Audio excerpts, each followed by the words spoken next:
Hello दोस्तों, आज की कहानी है। मैंने अपनी पत्नी को एक गैर मर्द को किस करते देखा, लेकिन इसके बाद भी मैं उसे छोड़ नहीं सका। अगर आप लोगों को मेरी ये कहानी अच्छी लगी तो प्लीज़ मेरे चैनल को सब्सक्राइब कर दीजिए, फॉलो कर दीजिए और बाजू के बेल आइकन को प्रेस करना बिल्कुल भी ना भूलें। आइए कहानी को सुनते हैं। मैं उस लड़की से शादी की जिससे मैं अब सबसे ज़्यादा प्यार करता था। मैं उसके साथ काफ़ी खुश था, लेकिन मैं नहीं जानता था कि एक समय बाद चीज़ें बदल जाएंगी। ऐसा इसलिए क्योंकि मेरी वजह से ना केवल मेरी पत्नी ना मुझे धोखा दिया, बल्कि मैं आज तक उससे सवाल भी नहीं कर पाया हूँ।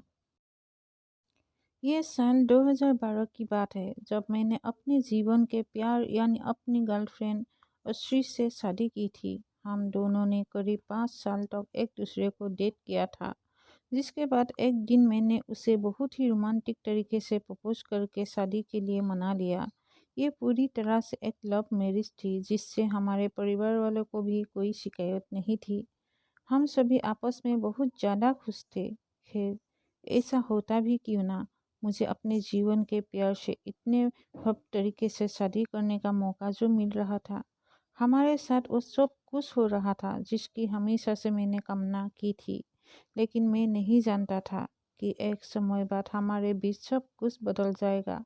समय का जहर धीरे धीरे हमारे आनंदमय विवाह को ख़त्म कर देगा। हमारी शादी के बाद भी हम सभी एक खुशहाल परिवार की तरह रहने लगे। अश्वी को हर कोई प्यार करता है, वो हमारे परिवार की स्टार है। मेरी माँ से लेकर मेरे रिश्तेदार तक हर कोई उसकी एक प्यारी बहू के रूप में प्रशंसा करते नहीं थकते हैं। हालांकि उसका स्वभाव भी ऐसा ही है। वो सबके जीवन में खुशियाँ भरने का काम करती है। वो बहुत ही देखभाल करने वाली महिला है। वो हमेशा नई चीज़ों को आजमाने के लिए भी तैयार रहते हैं। ये एक वजह भी है कि जब मैं अश्वी से मिला तो उसकी प्रेरणा और शानदार व्यक्तित्व ने मुझे एक बेहतर इंसान बना दिया।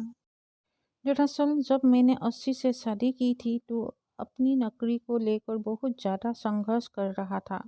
हालांकि लाख कोशिशों के बाद मुझे एक अच्छी नौकरी मिल गई, लेकिन इस दौरान मैं बहुत ज़्यादा व्यस्त रहने लगा। मेरा पूरा दिन मेरे काम में ही चला जाता था, जिसका असर मेरी शादी पर भी पड़ने लगा।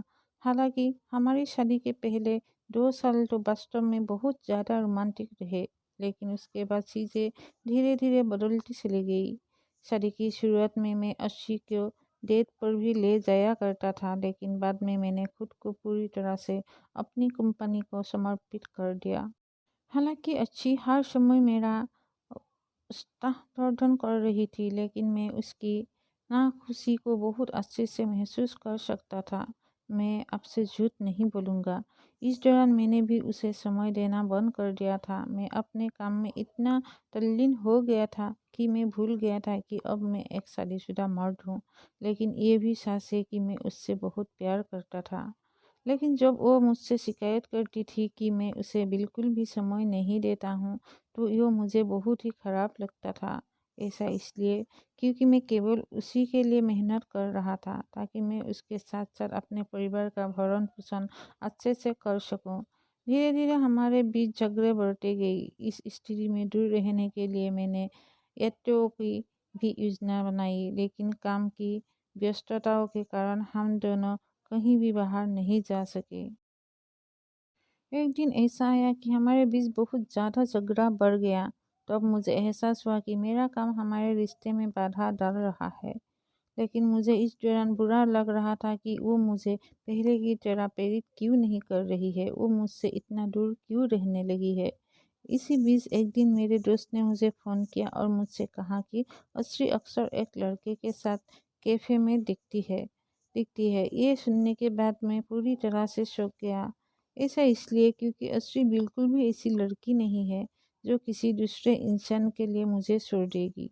वो हमारी शादी को कभी भी तोड़ना नहीं चाहती है। हालांकि इसके बाद भी मैंने अपने दोस्त की बात मान ली और उसे देखने का फैसला किया। मैंने न केवल अपने काम से एक दिन की छुट्टी ली, बल्कि अपनी पत्नी का। लेकिन इस दौरान उस एक नज़ारे ने मुझे रुला दिया। एक कैफ़े में मेरी पत्नी एक लड़के के काफ़ी करीब बैठी थी। वो दोनों हाथों में हाथ डालकर बात कर रहे थे। मैंने उन्हें एक दूसरे से गले मिलते हुए भी देखा था।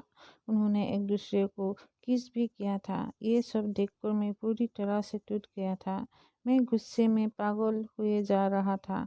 मुझे समझ नहीं आ रहा था कि मुझे क्या करना चाहिए। मैं उससे बात करने के लिए गुस्से में घर आया, लेकिन जैसे ही मैंने दरवाज़ा खोला तो मैंने देखा कि वो मेरे पिता की पैरों की मालिश कर रही है। उस नज़ारे ने मुझे नरम कर दिया।